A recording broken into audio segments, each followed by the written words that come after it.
విదేశాల్లో అక్రమంగా నివసిస్తున్న భారతీయులు గడ్డి పరిస్థితిని ఎదుర్కొంటున్నారు. ఎలాంటి పత్రాలు లేకుండా మధ్యవర్తులకు లక్షల రూపాయలు చెల్లించి విదేశాలకు వెళ్లి తీవ్ర ఇబ్బందులు పడుతున్నారు. ఇలా అక్రమంగా అమెరికా, కెనడాలకు ఉత్తరాది నుంచి పెద్ద సంఖ్యలో వెళ్తుంటారు. ఇక అక్కడి ప్రభుత్వాలు మారి అక్కడి ఆర్థిక పరిస్థితులు మారుతుండటంతో కొత్తగా వచ్చిన ప్రభుత్వాలు ఇతర దేశాల నుంచి వలసలు వచ్చిన వారిపై కొరడా జులిపించడం మొదలు పెడుతున్నాయి. ఇప్పటి వరకు అమెరికాను చూశాం, ఇప్పుడు కెనడా వంతు వచ్చింది. ఇక కెనడా కూడా దేశంలో అక్రమంగా నివసిస్తున్న భారతీయుల్ని ఇంటికి పంపించే కార్యక్రమం మొదలుపెట్టింది.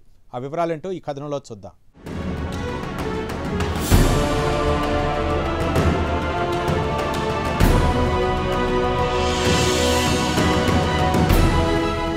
ఇండియా నుంచి విదేశాలకు అక్రమంగా వెళ్లిన వారు గడ్డు పరిస్థితి ఎదుర్కొంటున్నారు. ముఖ్యంగా అమెరికాకు, కెనడాకు ఇలా అక్రమంగా వెళ్లిన వారు లక్షలాది మంది ఉంటారు. ఉత్తరాది విషయానికి వస్తే ఉదాహరణకు పంజాబ్లో ఇలా అక్రమంగా పంపించేందుకు ఏజెంట్లు ఉంటారు. వారు లక్షలాది రూపాయలు వసూలు చేసి గుట్టలు, పుట్టలు, సముద్రాల గుండా అమెరికాకు లేదా కెనడాకు పంపుతూ ఉంటారు. హిందీలో ఢంకీ అనే సినిమా దీనికి ఉదాహరణగా చెప్పుకోవచ్చు. అది కాకుండా మన దేశంలోని కొంతమంది మ్యూజిక్ ట్రూప్తో పాటు క్లాసికల్ డాన్సర్స్ కూడా ఇలాంటి దందాలో ఆరితేరినట్లు గతంలో మీడియాలో వార్తలొచ్చాయి. తమ ట్రూప్లో సభ్యులను చేర్పించుకుని అమెరికాకు తీసుకువెళ్లి వారిని అక్కడ వదిలేసి వస్తుంటారు.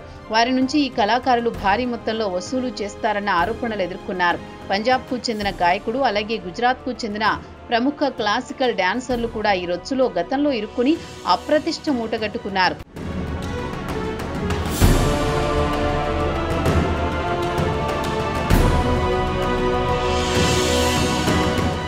ఇక కెనడా ప్రభుత్వం కూడా ట్రంప్ను ఆదర్శంగా తీసుకుని తమ దేశంలో అక్రమంగా ఉంటున్న వారిని ఏరివేయడానికి అదనంగా 1000 మంది కెనడా బోర్డర్ సర్వీసెస్ ఏజెన్సీ లేదా CBSA నియమించుకుంది.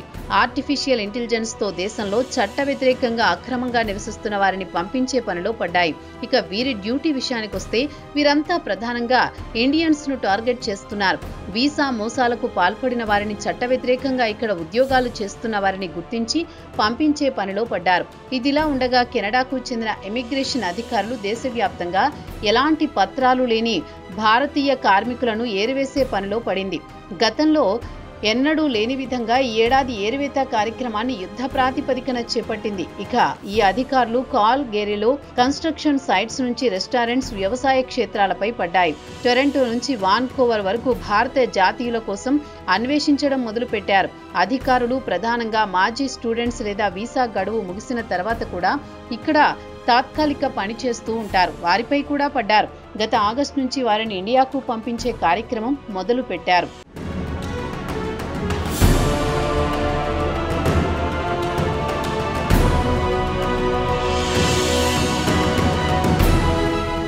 కెనడా ప్రభుత్వం అక్రమ వలసదారులపై కఠినంగా వ్యవహరిస్తోంది. ఈ నెల 15వ తేదీన కాల్గరీలో కన్స్ట్రక్షన్ సైట్ పై దాడి చేసి 4 కార్మికులను అదుపులోకి తీసుకుంది. వారిలో 3 భారతీయులు ఉన్నారు. ప్రస్తుతం వారిని ఇండియాకు పంపించనున్నారు. అలాగే టొరంటోలోని పీల్ రీజియన్లో గత నెలలో ఇలాంటి ఆపరేషన్లో సుమారు 50 మంది భారతీయ కార్మికులు పట్టుబడ్డారు. వీరంతా పంజాబ్కు చెందినవారు. వారి వద్ద ఎలాంటి వర్క్ పర్మిట్ లేదు. స్టూడెంట్ వీసా ముగిసిన తర్వాత వీరంతా నిర్మాణ రంగంలో పనిచేయడం మొదలుపెట్టారు. ఇక ఉద్యోగంలో నియమించుకున్న యాజమాన్యాలపై కెనడా ప్రభుత్వం భారీ మొత్తంలో జరిమానా విధించనుంది. ఒక్కో నిబంధన ఉల్లంఘించినందుకు నిర్మాణ రంగానికి చెందిన కంపెనీ 50,000 కెనడియన్ డాలర్లు చెల్లించుకోవలసి వస్తుంది. కెనడా మీడియాలో వస్తున్న వార్తల సమాచారం ప్రకారం CBSA చట్ట వ్యతిరేకంగా ఉద్యోగాలు చేస్తున్న వారిపై స్మగ్లింగ్ నెట్వర్క్ పై పెద్ద ఎత్తున దాడులు చేయడం మొదలు పెట్టింది. గత ఏడాదితో పోల్చుకుంటే ఈ ఏడాది 25% దాడులు పెంచేసింది.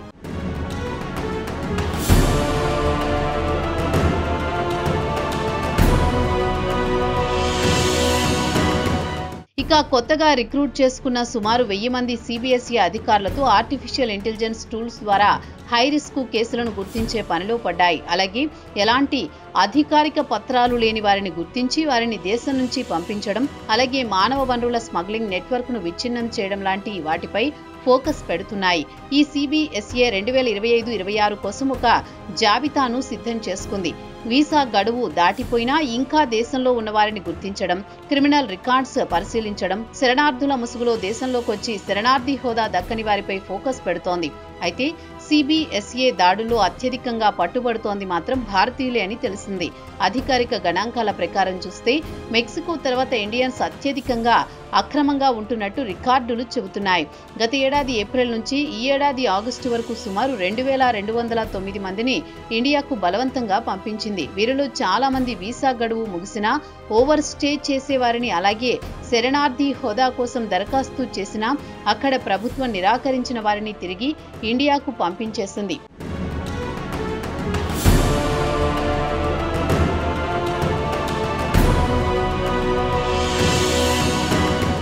ఈ ఏడాది జూలై నాటికి కెనడా నుంచి బలవంతంగా తరలించిన వారి సంఖ్య దాదాపు 1891కి చేరింది. దీన్ని బట్టి చూస్తే గత ఏడాదితో పోల్చుకుంటే 20% పెరిగింది. ఇక కెనడాకు చెందిన the immigration and refugee board సమాచారం ప్రకారం గత ఏడాది సుమారు 15,000 మంది శరణార్థి హోదా కావాలని దరఖాస్తు చేసుకున్నారని వెల్లడించింది. అయితే వారంతా బలమైన సాక్ష్యాలు చూపించలేకపోవడంతో వారి దరఖాస్తుల తిరస్కరణించినట్లు అధికారులు వివరించారు. అయితే కెనడా ప్రభుత్వ అంచనా ప్రకారం ఈ ఏడాది కెనడా నుంచి 12 లక్షల మంది నాన్ పర్మనెంట్ రెసిడెంట్స్ దేశం నుంచి నిష్క్రమించే అవకాశాలున్నాయని అంచనా వేస్తోంది. వారిలో 25% మంది వద్ద ఎలాంటి అధికారిక ధృవపత్రాలు లేనివారు ఇండియన్స్ అని తెలిపింది. అయితే ఖచ్చితంగా ఎంతమంది వద్ద అధికారిక డాక్యుమెంట్లు లేవో ఖచ్చితమైన గణాంకాలు లేవు. ఇక ఇండియన్స్ విషయానికొస్తే స్మగ్లింగ్ నెట్వర్క్తో పాటు వీసా మోసాలకు పాల్పడే వారిపై కొరడా ఝుళిపిస్తోంది.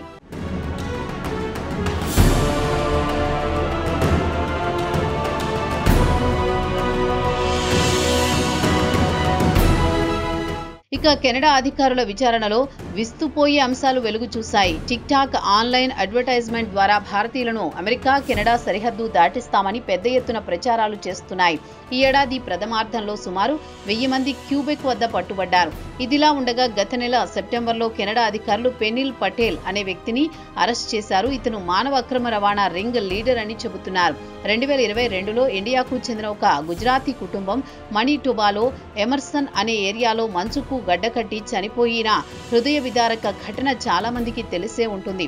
ఇండియన్ మీడియాలో కూడా ఈ వార్తకు విస్తృతమైన కవరేజీ లభించింది. అలాగే కెనడాలో స్టూడెంట్ వీసా దుర్వినియోగం జరుగుతోంది. గత ఏడాది ఇండియా కెనడా అధికారులు సంయుక్తంగా ఎడ్యుకేషన్ ఏజెంట్లు ప్రైవేటు కాలేజీల గుట్టు రట్టు చేశారు. ప్రైవేట్ కాలేజీలు ఎడ్యుకేషన్ ఏజెంట్లు కలిసి విద్యార్థులకు నకిలీ పత్రాల ద్వారా కెనడాకు పంపిస్తున్నారు. ఈ బండారం బయటపడేసరికి immigration refugee and citizenship Canada IRCC ఈ ఏడాది 5,000 మంది విద్యార్థుల స్టడీ పర్మిట్ను రద్దు చేసింది.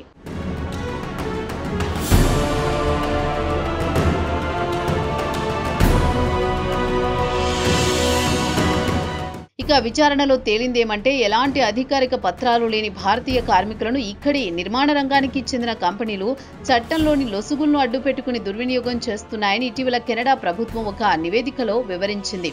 ఇండియా, బ్రెజిల్ నుంచి వచ్చిన వలసదారులకు ఉద్యోగాలిస్తామని రంగుల కళ చూపించి వారిని చట్ట వ్యతిరేకంగా ఉద్యోగంలో చేర్చుకుంటున్నాయి. న్యూ పౌండ్ ల్యాండ్ లో పలువురు భారతీయ కార్మికుల వాదనేమంటే తమకు వ్యాలిడిటీ పర్మిట్ ఇస్తామని చెప్పి తమ నుంచి $24,000 వసూలు చేశారని, ఇప్పటి వరకు తమ అధికారిక డాక్యుమెంట్లు అందలేదని పలువురు భారతీయ కార్మికులు వాపోతున్నారు. ఇక సిబిఎస్ఏ ఇండియాకు చెందిన విదేశాంగ మంత్రిత్వ శాఖ సాయంతో ప్రత్యేకంగా చార్టర్ విమానాలు ఏర్పాటు చేసి ఏడాది ఫిబ్రవరిలో సుమారు 104 మంది భారతీయ జాతీయులను మాతృదేశానికి పంపించింది.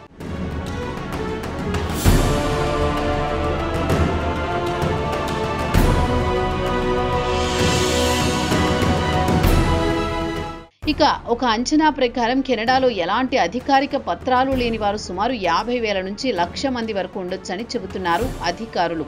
తాజాగా కెనడా ప్రభుత్వం అక్రమ వలసదారులపై కొరడా ఝుళిపించడంతో కెనడాలో ఉండే భారతీయ అక్రమ వలసదారులు భయంతో వణికిపోతున్నారు.